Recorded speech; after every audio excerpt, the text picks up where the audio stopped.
Hello friends, मैं अनीता भास्कर आप सभी लोगों का अपने यूट्यूब चैनल पर स्वागत करती हूँ। और 11th क्लास की हिस्ट्री जो हम पढ़ रहे थे और उसी में हम आज फोर्थ चैप्टर जो हम कंप्लीट कर चुके हैं और आज हम विषय 5 है ये, और इसमें पढ़ेंगे यायावर साम्राज्य। तो चलिए देखते हैं, शुरू करते हैं इसमें क्या क्या है और आपके लिए कितनी हेल्पफुल साबित हो सकती है वीडियो। और आशा करती हूँ कि आपके लिए बहुत हेल्पफुल साबित होगी ये।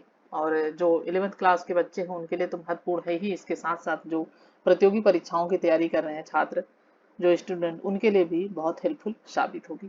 ठीक है, बस इतना है कि आपको ये करना है कि जो भी मेन फैक्ट हो, जो मेन पॉइंट हो, जो मैं कहूँ उसे जरूर आप रजिस्टर पे नोट कर लें। ठीक है, जिससे आपको रिवीजन बाद में करना हो और आपके लिए एक नोट्स तैयार हो जाए। तो चलिए शुरू करते हैं। वीडियो पसंद आए तो लाइक शेयर कमेंट करना बिल्कुल मत भूलिएगा, और नए हैं तो चैनल पे सब्सक्राइब जरूर कर लीजिएगा, बेल आइकन जरूर प्रेस कर लीजिएगा जिससे नई वीडियो की नोटिफिकेशन मिलती रहे आपको। और इसके साथ साथ प्ले लिस्ट में जाके पहले की वीडियो भी जरूर देखें। तो यायावर साम्राज्य विषय 5। यायावर साम्राज्य की अवधारणा विरोधात्मक प्रतीत हो सकती है। यह तर्क दिया जा सकता है कि यायावर लोग मूलतः क्या होते थे, घुमक्कड़ होते थे। ठीक है, क्या होते थे, घुमक्कड़। ठीक है, ठीक है। और यह भी कहा जा सकता है कि ये सापेक्षिक तौर पर अविभेदित आर्थिक जीवन प्रारंभिक राजनीतिक संगठन के साथ परिवारों के समूहों में संगठित होते हैं। दूसरी ओर साम्राज्य शब्द भौतिक अवस्थितियों को दर्शाता है। साम्राज्य ने जटिल सामाजिक और आर्थिक ढांचे में स्थिरता प्रदान की और एक सुपरिष्कृत प्रशासनिक व्यवस्था के द्वारा एक व्यापक भूभागी प्रदेश में सुचारू रूप से शासन प्रदान किया। लेकिन कई बार समाजशास्त्रियों की परिभाषाएं बहुत संकीर्ण व गैर ऐतिहासिक हो जाती हैं, क्योंकि वे किसी बधे बधाए साँचे में उन्हें ढालते हैं। और ये परिभाषाएं तब त्रुटिपूर्ण हो सिद्ध होती हैं जब हम यायावर समूहों द्वारा निर्मित उनके कुछ साम्राज्य संबंधी जो संगठनों का अध्ययन करते हैं उनके विषय में हम जब पढ़ते हैं। अध्याय 4 में हमने पढ़ा था कि हमने इस्लामी इलाकों में राज निर्माण का अध्ययन किया जो अरब प्रायद्वीप बद्दू यायावर परंपरा पर आधारित था। इस अध्याय में एक भिन्न वर्ग के यायावरों का अध्ययन किया गया था, मध्य एशिया के मंगोल, जिन्होंने 13वीं और 14वीं शताब्दी में परम महाद्वीपीय साम्राज्य की स्थापना चंगेज खान के नेतृत्व में की थी। उसका साम्राज्य यूरोप और एशिया महाद्वीप तक विस्तृत था। कृषि पर आधारित चीन की साम्राज्यिक निर्माण व्यवस्था की तुलना में शायद मंगोलिया के यायावर लोग दीनहीन, जटिल जीवन से दूर, सामान्य सामाजिक और आर्थिक परिवेश में जीवन बिता रहे थे, यानी बहुत उनका जीवन जो था वो गरीबी में बीत रहा था। लेकिन मध्य एशिया के यायावर ऐसे अलग थलग द्वीप के निवासी नहीं थे जिन पर ऐतिहासिक परिवर्तनों का प्रभाव न पड़े। इन साम्राज्यों ने विशाल विश्व के अनेक देशों से संपर्क रखा, उनके ऊपर अपना प्रभाव छोड़ा, उनसे बहुत कुछ सीखा, जिनके वे एक महत्वपूर्ण क्या थे, अंग थे। इस अध्याय से हमें ज्ञात होता है कि मंगोलों ने चंगेज खान के नेतृत्व में किस प्रकार अपने पारंपरिक सामाजिक और राजनैतिक रीति रिवाजों को रूपांतरित कर एक भयानक सैनिक तंत्र और शासन संचालन की प्रभावी पद्धतियों का सूत्रपात किया। मंगोलों के सामने यह चुनौती थी कि वे केवल अपने स्टेपी परंपराओं के जरिए हाल में ही विजित जो क्षेत्र थे उसमें शासन नहीं चला सकते थे। यह इस वजह से था कि इस नए क्षेत्र में उन्हें तरह तरह के लोगों, अर्थव्यवस्थाओं और धर्मों का सामना करना पड़ा। अपना यायावर साम्राज्य बनाने के लिए उन्हें नए कदम उठाने पड़े और समझौते भी उनको क्या करना पड़ा। इस साम्राज्य का यूरेशिया के इतिहास पर क्या हुआ, गहरा प्रभाव पड़ा। इसने मंगोलों के समाज के चरित्र और संरचना को क्या किया, हमेशा के लिए बदल डाला। ठीक है, स्पेन निवासियों ने आमतौर पर अपना कोई औचित्य नहीं रचा, इसलिए हमारे इन यायावरी जो साम्राज्यों का ज्ञान मुख्यतः इतिवृत्तों, यात्रा वृत्तांतों और नगरीय साहित्यकारों के दस्तावेजों से प्राप्त होता है। इन लेखकों की यायावरों के जीवन संबंधी सूचनाएं अज्ञात पूर्वाग्रहों से ग्रस्त हैं। मंगोलों की सामाजिक सफलताओं ने अनेक विद्वानों को अपनी ओर क्या किया, आकर्षित किया। उनमें से कुछ ने अपने अनुभवों को यात्रा वृत्तांत लिखे, अन्य मंगोल अधिपतियों के राजाश्रय में रहे।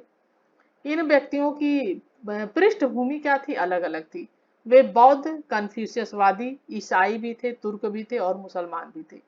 यद्यपि इन लोगों को मंगोल रीति रिवाजों का क्या था, ज्ञान नहीं था। इनमें से अनेक ने इनके विषय में सहानुभूति पूर्वक विवरण और यहाँ तक कि उनकी प्रशस्तियां भी लिखी थी। ठीक है, ऐसे विवरणों ने यूरेशिया के शहरों से उपजे निंदापूर्ण लेखों को चुनौती दी, जिसमें मंगोलों को स्टेपी लुटेरा बताकर हाशिए पर डाल दिया जाता था। इस समय में मंगोलों की तस्वीर पहले से कहीं ज्यादा क्या हुई, जटिल हो गई। अतः मंगोलों का इतिहास हमें ऐसे रोचक तथ्य उपलब्ध कराता है जिससे कि सामान्यतः अभ्रमणशील समाजों द्वारा जिस ढंग से आर्य समुदायों को आदिम बर्बर के रूप में पेश किया गया है, उस पर प्रश्न चिन्ह लगता है। उन्हें आदिम बर्बर के रूप में पेश किया गया है। संभवतः मंगोलों पर सबसे बहुमूल्य शोधकार 18वीं शताब्दी और 19वीं शताब्दी में रूसी विद्वानों ने उस काल में किया जब जार शासक मध्य एशियाई क्षेत्रों में अपनी शक्ति को सुदृढ़ कर रहे थे। एक कार्य औपनिवेशिक वातावरण में हुए जो प्राय हमें सर्वेक्षण टिप्पणियों के रूप में मिलते हैं। इन्हें यात्रियों, सैनिकों या व्यापारियों और पुरावदों ने क्या किया, तैयार किया। प्रारंभिक 20वीं शताब्दी में इस क्षेत्र में सोवियत गणराज्य के विस्तार के उपरांत नवीन मार्क्सवादी इतिहास लेखन में यह तर्क प्रस्तुत किया गया।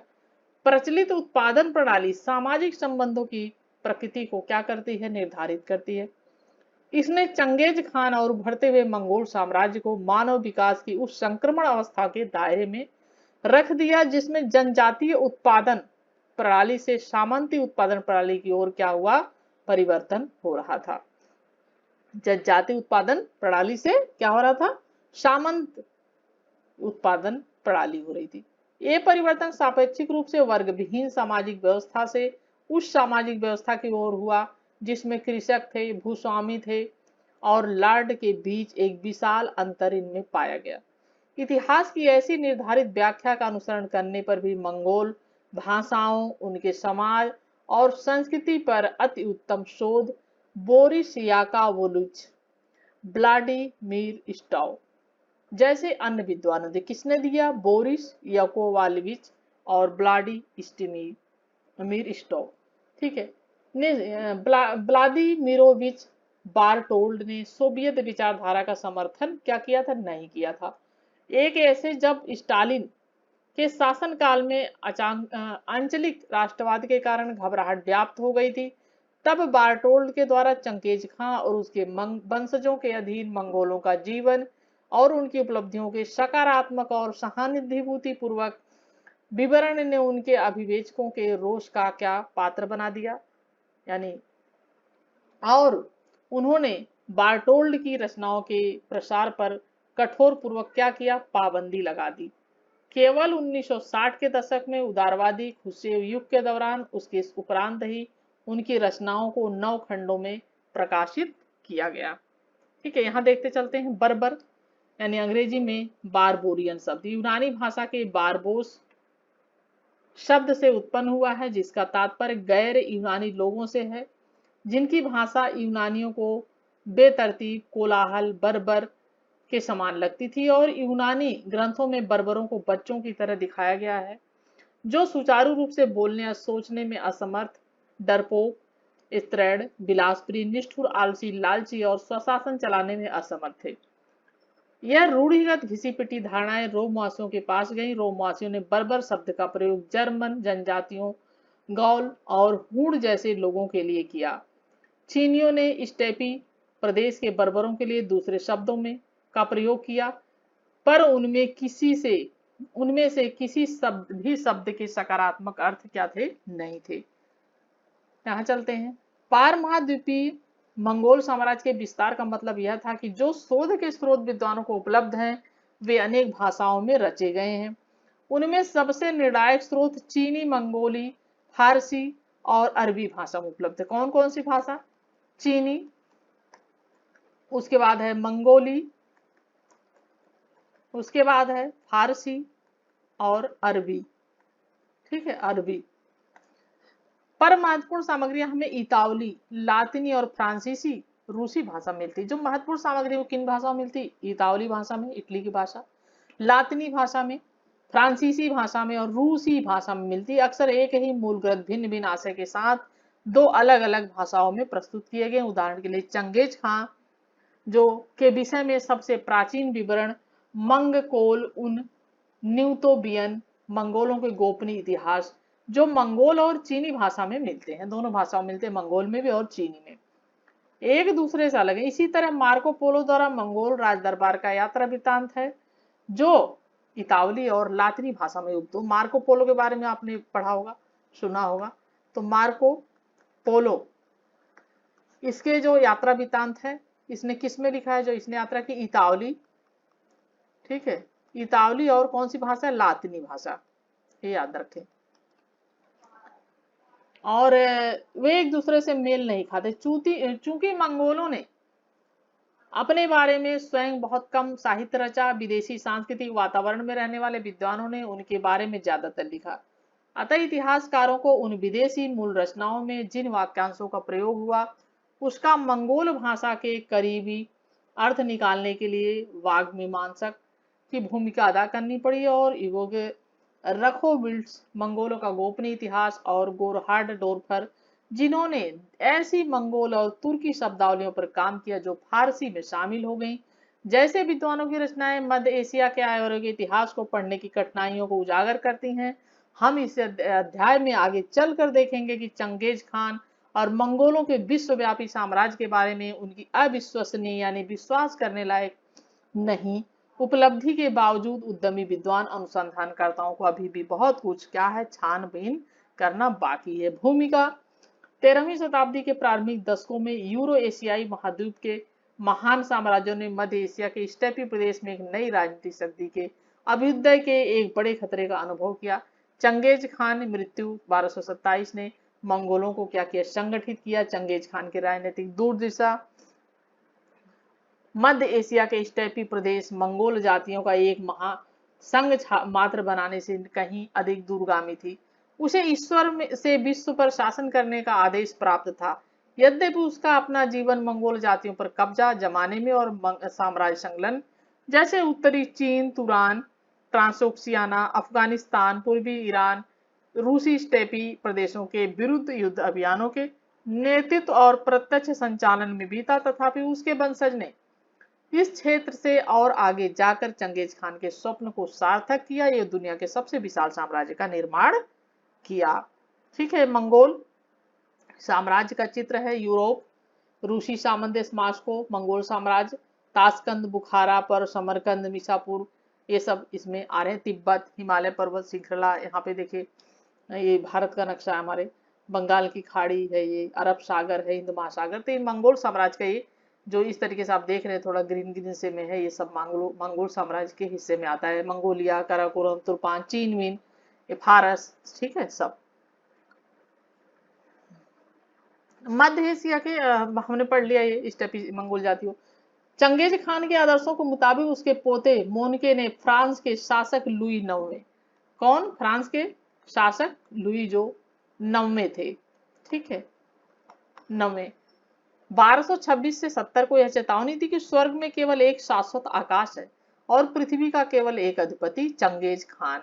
स्वर्ग पुत्र जब शाश्वत स्वर्ग की शक्ति से संपूर्ण विश्व सूर्य से लेकर अस्त होने तक अनादि और अशांति में रहेगा, तब यह स्पष्ट होगा कि हम क्या करने जा रहे हैं। यद्यपि अपने शाश्वत स्वर्ग की अगप्ति को समझ लिया, फिर भी आप इस पर विश्वास न करते हुए ध्यान नहीं देना चाहते हैं और केवल यह कह रहे हैं कि हमारा देश दूर है, हमारे पर्वत विराट हैं और हमारे समुद्र क्या हैं, विशाल हैं। अगर इस विश्वास के साथ आप हमारे विरुद्ध सैन्य बल लेकर आएंगे तो हम जानते हैं कि हम क्या कर सकते हैं। ऐसा शाश्वत स्वर्ग को भी पता है जिसने कठिनाई को आसान बनाया और सुदूर को निकट ला दिया। ठीक है, चंगेज खान के आदर्शों के मुताबिक ये बात की गई है।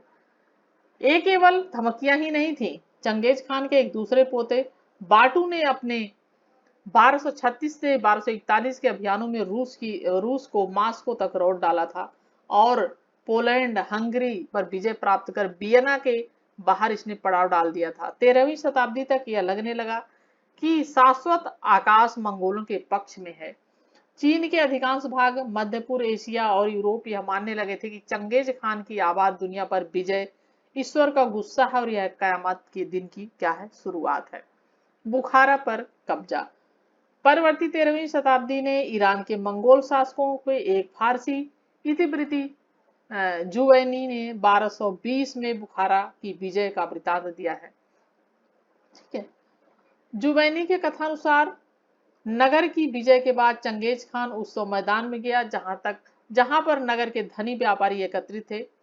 उसने उन्हें संबोधित कर कहा, अरे लोगों, तुम्हें यह ज्ञात होना चाहिए कि तुम लोगों ने अनेक पाप किए हैं। तुम में से जो अधिक संपन्न लोग हैं उन्होंने सबसे अधिक पाप किए। अगर तुम मुझसे पूछो कि इसका मेरे पास क्या प्रमाण है, तो मैं इसके लिए कहूंगा कि मैं ईश्वर का दंड हूं। यदि तुमने पाप न किए होते तो ईश्वर ने तुझे दंड हेतु तुम्हारे पास न भेजा होता। अब कोई व्यक्ति बुखारा पर अधिकार कर होने के बाद खुरासान भाग गया। उससे नगर के भाग्य के बारे में पूछने पर उसने उत्तर दिया, वे आए यानी नगर दीवारों पर ध्वस्त कर जला दिया और लोगों का जो है वध किया और लूट लिया और चले गए। क्रियाकलापों, यदि मान लें कि जुवैनी का बुखारा पर कब्जा करने का वृत्तांत सही है, तो आप कल्पना करें कि आप बुखारा और खुरासान के निवासी हैं और ऐसा भाषण सुन रहे हैं, जो उस भाषण का आपके ऊपर प्रभाव क्या पड़ेगा। मंगोलों ने किस प्रकार अपने साम्राज्य का निर्माण किया और दूसरे विश्व विजेता सिकंदर की उपलब्धियों को क्या किया, बौना बना दिया, यानी छोटा बना दिया। पूर्व औद्योगिक काल में जब प्रौद्योगिकी संस्कार व्यवस्था अपर्याप्त थी, तब मंगोलों ने अपने विशाल साम्राज्य के शासन और नियंत्रित करने के लिए किन कौशलों का प्रयोग किया। ठीक है, क्योंकि पहले संचार प्रौद्योगिकी नहीं थी। ऐसे एक व्यक्ति जिसे अपने नैतिक और शासन के दैवीय अधिकारों के प्रति आत्मविश्वास था, उसको इतना ज्यादा। चंगेज खान ने अपने अधिकार क्षेत्र में बसे हुए विभिन्न सामाजिक तथा धार्मिक समुदायों के साथ किस तरह संबंध रखा होगा। उसकी उसकी राज सत्ता के विकास में इस बहुविविधता का क्या हुआ। जो भी मंगोलों तथा चंगेज खान की सामाजिक और राजनीतिक पृष्ठभूमि को बेहतर ढंग से समझने के लिए उचित होगा कि हम अपनी चर्चा बंद साधारण प्रश्नों से शुरू करें, जैसे कि मंगोल कौन थे, वे कहाँ रहते थे, उनके संबंध किनके साथ थे और उनके समाज और राजनीति के बारे में हमें जानकारी कहाँ से मिलती। यानी मंगोल कौन थे और वो कहाँ रहते थे, उनके संबंध किनके साथ थे, उनके समाज और राजनीति के बारे में हमें कहाँ से जानकारी मिलती है। मंगोलों की सामाजिक और राजनीतिक पृष्ठभूमि पढ़ते हैं, देखते हैं। मंगोल विविध जन समुदाय का क्या था, एक निकाय था। जो लोग पूर्व में तातर, खितान और मंचू लोगों से और पश्चिम में तुर्की कबीलों से भाषागत समानता होने के कारण परस्पर संबंध थे। कुछ मंगोल पशुपालक भी थे और कुछ शिकारी भी थे। यानी कुछ क्या थे, पशुपालक, और कुछ मंगोल जो थे क्या, शिकारी थे। ठीक है, कुछ तो पशु पालते थे और कुछ शिकार करते थे। पशुपालक घोड़ों, भेड़ों और कुछ हद तक अन्य पशुओं जैसे बकरी और ऊँटों को भी पालते थे। किसको पालते थे, घोड़ों को भी पालते थे, भेड़ों को भी पालते थे, बकरी को भी पालते थे और ऊँट भी पालते थे। उनका यावैवीकरण मध्य एशिया की चारण भूमि स्टेपीज में हुआ, जो कि आज के कहा, स्टेपीज। ठीक है, स्टेपीज कहाँ की भूमि है, मध्य एशिया की भूमि है। आज के आधुनिक मंगोलिया राज्य का भूभाग है। आज का जो मंगोलिया है, ठीक है, मंगोलिया उस राज्य का भूभाग है, हिस्सा है। इस क्षेत्र का परिदृश्य आज जैसा ही अत्यंत अत्यंत मनोरम था और क्षितिज अत्यंत विस्तृत और लहरिया मैदानों से घिरा हुआ था, जिसके पश्चिमी भाग में अल्ताई पहाड़ों की बर्फीली चोटियां थीं। दक्षिण भाग में शुष्क गोबी का मरुस्थल था और उत्तर भारत में पश्चिम क्षेत्र में वान और सैलिंगा जैसी नदियों और बर्फीली पहाड़ियों से निकले सैकड़ों झरनों के पानी से सिंचित हो रहा था। तो ज्योग्राफी के हिसाब से क्वेश्चन देख लीजिए, बहुत महत्वपूर्ण होगा कि इसमें देखिए क्या था, अल्ताई जिसके पश्चिमी भाग में क्या था, यह विस्तृत, पहली बात तो विस्तृत मैदानों से भरा हुआ था और लहरिया मैदानों से, और पश्चिमी भाग में अल्ताई पहाड़ों की बर्फीली चोटियां थी। पश्चिमी भाग में क्या थी, बर्फीली चोटियां थी। दक्षिणी भाग में शुष्क था, वो गोबी का मरुस्थल था। इसके ऊपर और उत्तर और पश्चिम क्षेत्र में वानो सैलंगी जैसी नदियां और बर्फीली पहाड़ियों से निकले सैकड़ों झरने, उत्तर और किसमें, पश्चिम में। पशुचारण के लिए यहाँ अनेक हरी घास के मैदान और प्रचुर मात्रा में छोटे छोटे शिकार अनुकूल ऋतुओं से उपलब्ध हो जाते थे। शिकारी संग्राहक लोग पशुपालक कबीलों के आवास क्षेत्र के उत्तर में साइबेरियाई वनों में रहते थे। साइबेरिया के वन बहुत जो है ज्यादा है, ठीक है। और ये देखिए थोड़ा सा मैदान सा दिख रहा है, यानी ओनान नदी के मैदान में बाढ़ आई ओनान नदी के मैदान में। और वे पशुपालक लोगों की तुलना में अधिक गरीब होते थे और ग्रीष्म काल में पकड़े गए जानवरों की खाल के व्यापार से अपना जीविकोपार्जन करते थे। तो जो पशुपालक थे, जो पशुओं को पालते थे, उनसे अधिक गरीब होते थे और जो गर्मी में क्या करते थे, जानवरों की खाल से अपना जीविकोपार्जन करते थे और व्यापार करते थे उनका। और इस पूरे क्षेत्र में अधिकतम और न्यूनतम तापमान में बहुत अंतर पाया जाता था, यानी अधिकतम तापमान और जो न्यूनतम तापमान होता है बहुत अंतर। कठोर और लंबे शीत के मौसम के बाद अल्पकालीन और शुष्क गर्मियों की अवधि आ जाती थी।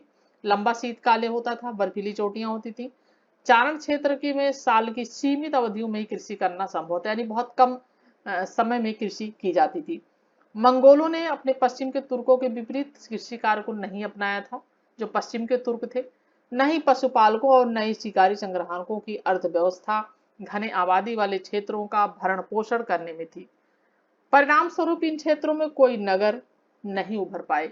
मंगोल तंबुओं और जरों में निवास करते थे और अपने पशुधन के साथ शीतकालीन निवास स्थल से ग्रीष्मकालीन चारण भूमि की ओर चले जाते थे। ठीक है, शीतकाल से क्या करते थे, नीचे देखिए, यहाँ पे देखते हैं, नीचे मध्य एशियाई स्टेपी क्षेत्र के तुर्क और मंगोल लोगों के कुछ महान परिसंघों की सूची दी गई। इन सारे परिसंघों ने एक ही क्षेत्र पर अधिकार नहीं जमाया और न ही ऐसे क्षेत्रफल के समान थे और न ही इनका आंतरिक संगठन एक जैसा था।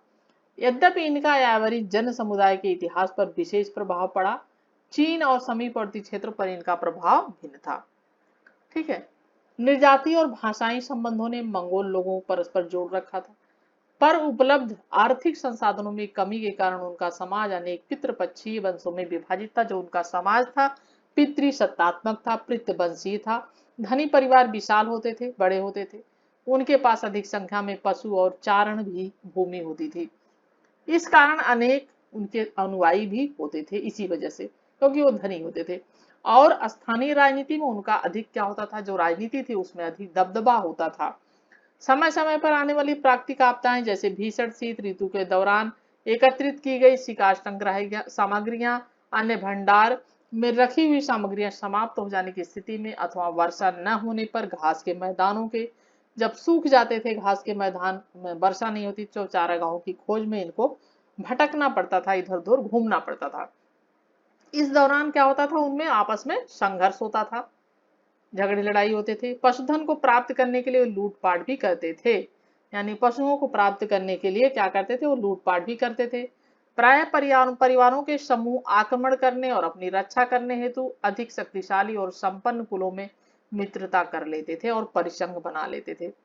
कुछ अपवादों को छोड़कर ऐसे परिसंघ प्राय बहुत छोटे और अल्पकालिक होते थे। मंगोल और तुर्की कबीलों को मिलाकर चंगेज खान द्वारा बनाया गया परिसंघ 5वीं शताब्दी के अट्टीला 453 ईस्वी द्वारा बनाए गए परिसंघ के बराबर था। अट्टीला के बनाए परिसंघ के विपरीत चंगेज खान की राजनीतिक व्यवस्था बहुत अधिक अस्थायी रही और अपने संस्थापक की मृत्यु के बाद भी वो कायम रही। यह व्यवस्था इतनी अस्थायी थी कि चीन, ईरान और पूर्वी यूरोपीय देशों की उन्नत शस्त्रों में लैस विशाल सेनाओं का मुकाबला करने के लिए सक्षम थी। मंगोलों ने इन क्षेत्रों में नियंत्रण स्थापित करने के साथ ही जटिल कृषि अर्थव्यवस्थाएं और नगरीय जो आवास थे, स्थानबद्ध समाज का बड़ी कुशलता से क्या किया, उनका प्रशासन किया। मंगोलों ने के अपने सामाजिक अनुभव और रहने के तौर तरीके इनसे क्या थे, बिल्कुल ही अलग थे, भिन्न थे। ठीक है, थोड़ा सा ये भी देख लेते हैं। शियुंगनु 200 ईस्वी पूर्व तुर्क, जुआन 400 ईस्वी मंगोल, एथलफेट हुणों का भी आक्रमण हम पढ़ेंगे बाद में, और 400 ईस्वी मंगोल, तूचे 550 तुर्क, उदगर 740 तुर्क और खितान 940 मंगोल। यद्यपि यायावरी सामाजिक और राजनीतिक संगठन कृषि अवस्थाओं से बहुत भिन्न थे, पर दोनों समाज एक दूसरे की व्यवस्था में अनभिज्ञ थे। वास्तव में स्टेपी क्षेत्र में संसाधनों की कमी के कारण मंगोल और मध्य एशिया के आयवरों को व्यापार और वस्तु विनिमय के लिए उनके पड़ोसी चीन के अस्थायी निवासियों के पास जाना पड़ता था। यह व्यवस्था दोनों पक्षों के लिए लाभकारी थी। आयवर कबीले खेती से प्राप्त उत्पादों और लोहे के उपकरणों को चीन से लाते थे और घोड़े, फर, स्टेपी में पकड़े गए शिकार का विनिमय करते थे। उन्हें वाणिज्यिक क्रियाकलापों में काफी तनाव का सामना करना पड़ता था।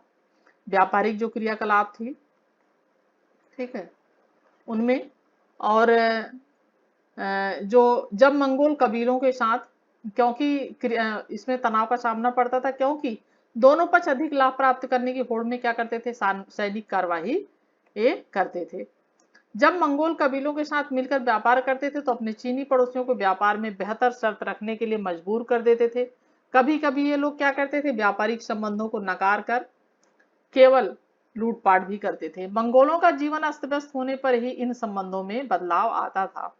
ऐसी स्थिति में चीनी लोग अपने प्रभाव का प्रयोग स्टेपी क्षेत्र में बड़े आत्मविश्वास से करते थे और इन सीमावर्ती झड़पों से अस्थायी समाज क्या हुआ, कमजोर पड़ने लगा। उन्होंने कृषि को अव्यवस्थित कर दिया और नगरों को क्या किया, लूटा। ठीक है, नगरों को क्या किया, लूटा।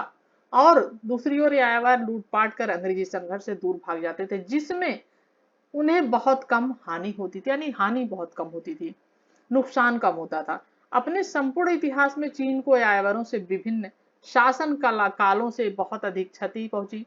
यहाँ तक कि 8वीं शताब्दी ईस्वी पूर्व से ही अपनी प्रजा की रक्षा के लिए चीनी शासकों ने किलेबंदी करना प्रारंभ कर दिया था।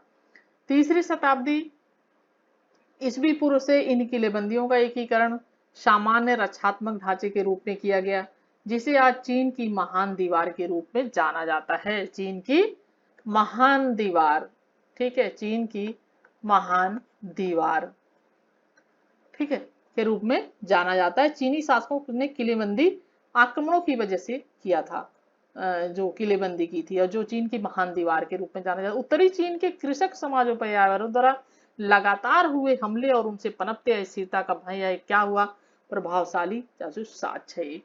और ये देख सकते हैं चीन की महान दीवार भी आप देख सकते हैं, चीन की ये महान दीवार किस तरीके से है ये बनी हुई, ठीक है।